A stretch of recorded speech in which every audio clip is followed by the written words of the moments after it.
Canada's government systems are now so overwhelmed that even the CRA is basically saying, guys, please stop filing objections. We can't keep up with all the mistakes that we're making. Meanwhile, the BoC, the Bank of Canada, is standing perfectly still. Guys, do you remember that scene in Dumb and Dumber when Lloyd Christmas and Harry are driving to go find Mary Swanson, and he gets caught up thinking about her knockers. He has that big daydream and he almost drives into a different car. This is basically the Bank of Canada right now. We have headlights in our eyes. They can't move up, they can't move down, they can't move sideways without risking blowing up the economy. It turns out our institutions were designed to work in a peaceful, stable environment where nothing ever goes wrong, and obviously now that something's going wrong, they're collapsing under the momentum because anything is actually going wrong.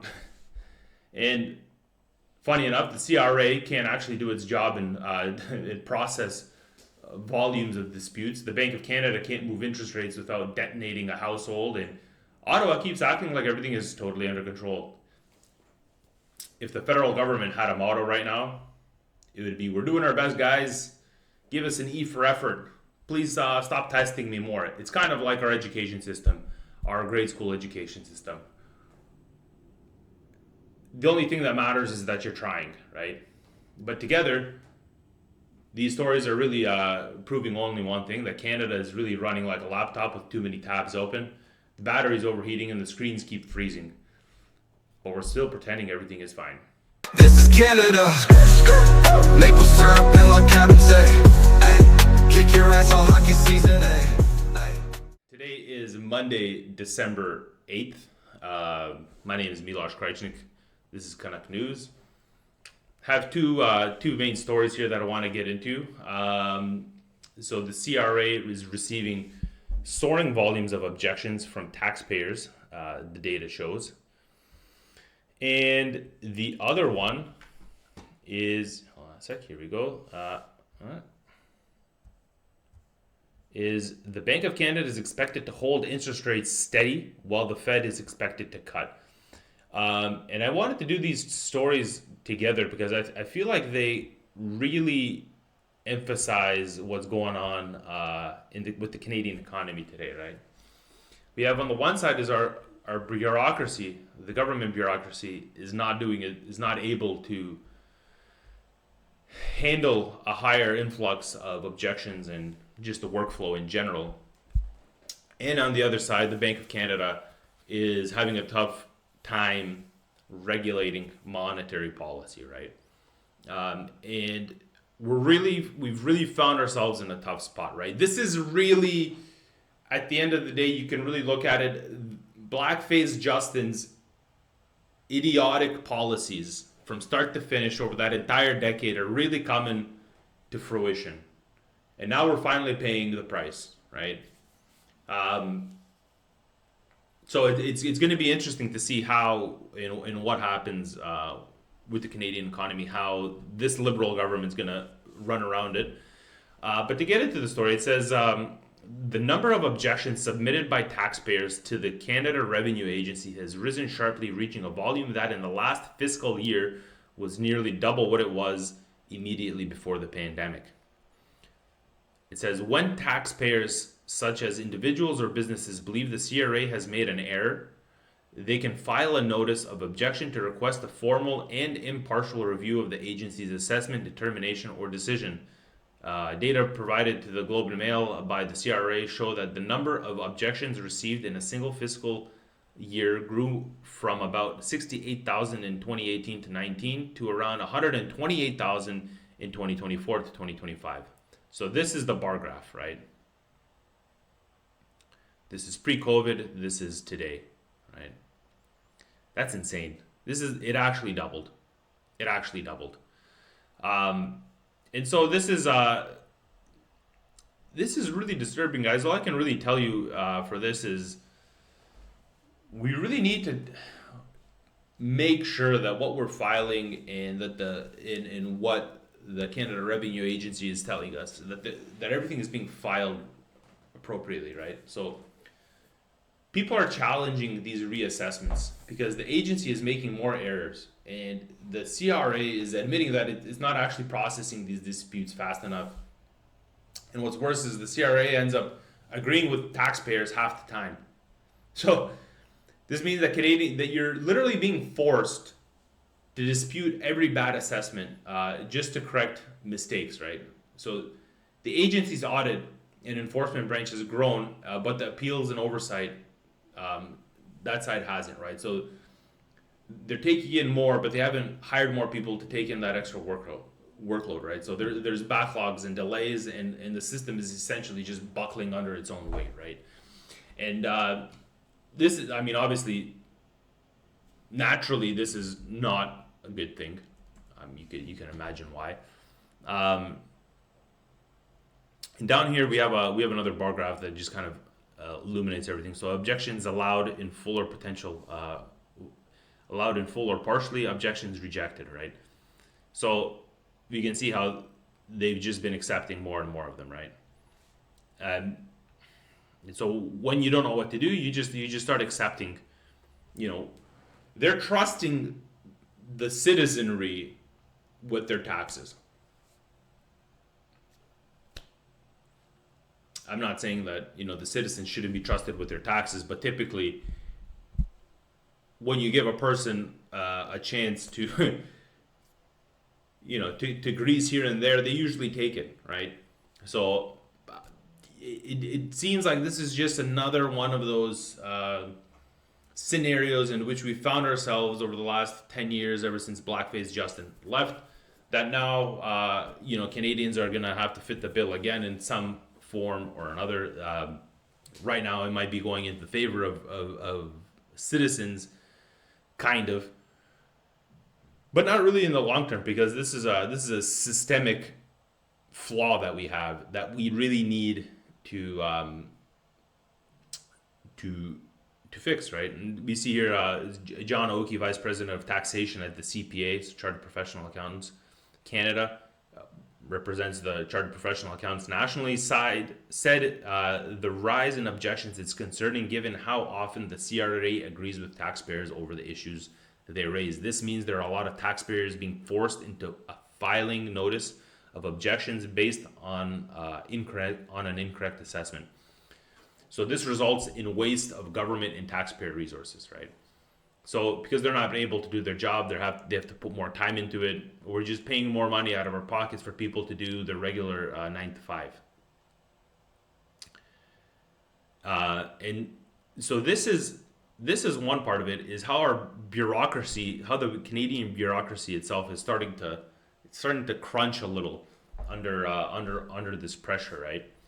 And then we have the Bank of Canada, right? Good old Bank of Canada. It's expected to hold interest rates steady while the Fed is expected to cut. And so this is just another economic situation in which Canada has found itself in. And to get into it a bit, the Bank of Canada is expected to end the year back on the sidelines, likely holding interest rates steady on Wednesday after a string of surprisingly sturdy economic reports. The central bank cut its benchmark policy rate to 2.25% in October, but indicated that this would likely be the last cut in an easing cycle that began a year and a half earlier. Since then, inflation, economic growth, and employment data have all surprised to the upside, suggesting the Canadian economy has weathered U.S. tariffs better than expected in recent months.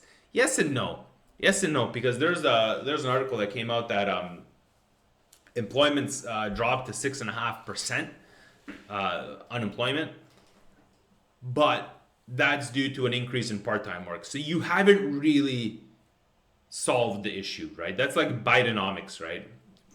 When he was in power, they kept boosting the economic outlook by saying, hey, employment's great, we're doing this and that, but it was all part-time employment, right? That's not the type of employment you want your economy to function on. It's just not. It doesn't lead to long-term value. Part-time work is for people looking to make an extra buck here and there, and it's for basically students. Like, you can't have an economy functioning on part-time work. And it says, so it goes, after 4 rate cuts this year and 9 since the summer of 2024, markets now believe the central bank will remain on hold through most of next year, with the next move more likely to be a hike than a cut, according to Bloomberg data. Having cut fewer times than the Bank of Canada, the Fed's monetary policy stance remains restrictive. Even as the U.S. labor market has weakened, investors are betting the U.S. central bank will cut by another quarter point this week, after the federal funds target range to 3.5% from 3.75%. So Canada's done a lot of fiscal easing, right? Canada's done a lot of fiscal easing, and you can't do quantitative easing in concession because it leads to more money printing, and then that money printing leads to more inflation. And one thing that Canada has a ton of, it's inflation, right? And so, having higher interest rates isn't the worst thing in the world. You need it sometimes. You need to tighten the money supply for the economy to actually not to shrink, but you need it to be tight. Sometimes it's not good to have free-flowing money like that, because it creates this inflationary bubble. Like back in the 90s, interest rates were pretty high. They were like roaming around 10%. And the economy was fine. Employment was up, houses were cheap. You could still, get your mortgages and this and that. Like, it wasn't the end of the world, right? But we've been lulled into this easy money economy over the last, 10 years, 15 years. And it's become a standard, right? It's become a standard that's never really existed before, right? And now we found ourselves in this situation where we have such inflation that if we were to start easing interest rates again, we would just start creating more inflation, make things less affordable, right? And so the Bank of Canada is now expected to freeze these interest rates because it has no room to breathe, right? Inflation's still sticky. The economic data kind of improved. They're saying it's improved, but not really. And the labor market hasn't cooled. We still have large portions of unemployment in key industries, right? It's the job market is not in the best of spots right now. And so after several of these cuts, the bank had now we need to pause now, right? And it's because things aren't great, right? We can't continue cutting. The bank now has to pause, not because things are great, but because cutting risks inflation and hiking risks already strained households. So if we start increasing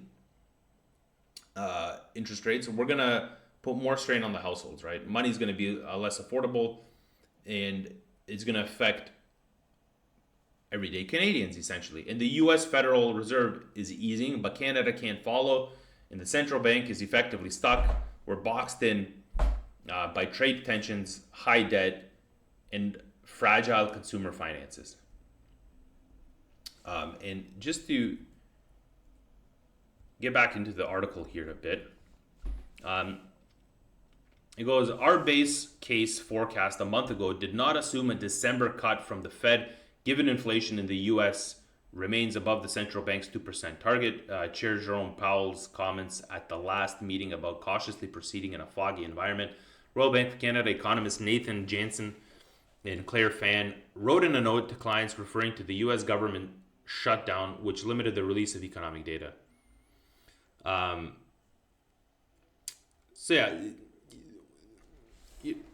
Obviously the Canadian economy is closely tied to the U.S. one, but we can't be relying on them as much as we've been, right? We really need to take things into our own hands. And what this all really means between these two stories is the same. They expose the same underlying reality. Canada's systems are cracking under pressure, right? The CRA is overwhelmed by disputes. It can't handle them. And the Bank of Canada is paralyzed by an economy too fragile to withstand normal monetary policy. Both of these institutions are signaling the same thing, right? The country is operating at the edge of its administrative and economic capacity. We're stretched too thin. For Canadians, this means slower service, more government mistakes, unstable financial conditions, and institutions that no longer have the flexibility to adapt when crises hit, right? And this is really what's happening overall, right? Our institutions aren't able to adapt to a crisis. And we've seen that with the tariffs. And we've seen this with the fallout of blackface Justin's economic policies over the last 10 years. They're finally hitting home, right? So if your taxes are harder to navigate, your mortgage is unpredictable as well, your government is overstretched, we as people running the system are quietly admitting that we don't have the tools to fix it, or the government doesn't have the tools to fix it, right? So Canada isn't, I don't want people to mix up my words, Canada, we're not collapsing, right? But the check engine light's on. We have the check engine lights on, right? The dashboard's blinking, and the people in charge keep insisting everything is within expected parameters, right? We need to do better. That's all I have for you guys today. My name is Miloš Krajčnik. Stay informed, stay curious, and God bless Canada.